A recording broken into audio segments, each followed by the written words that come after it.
Morning. Continuation lang to kanina, siguro sa cut 3 na to.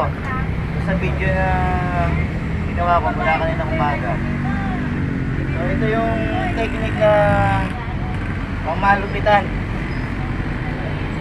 Pwede naman kasi ito gamitan ng application tape. Kaso mahal ng application tape. So may secret kami na ito. Application tape. Application tape.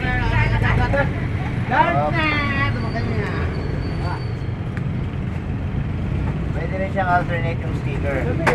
Kaso make sure na ang sticker na gagamitan mong pang application talagang mahina ang dikit niya.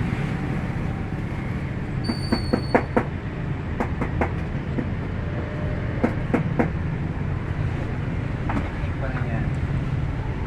So ganito siya paano saan ka matapos. Hopefully mamayang hapon habang ano natin pag-install natin magawa na natin ang video.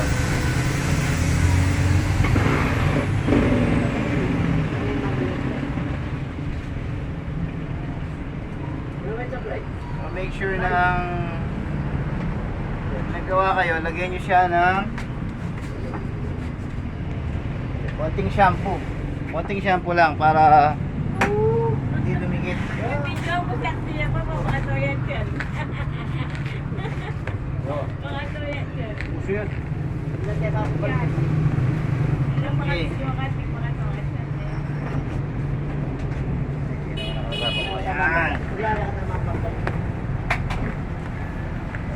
Sugaw na ito mamaya. So dalawang face to, back to back signage.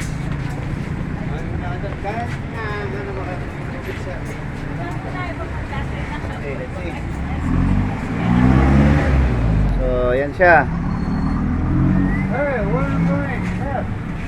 Korean Diagnostic Laboratory. So, pakita ko lang yung isa pa.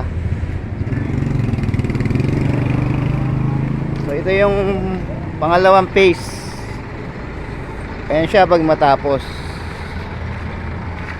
So flexible yan. Kahit na i-bounce mo, hindi siya gagalaw.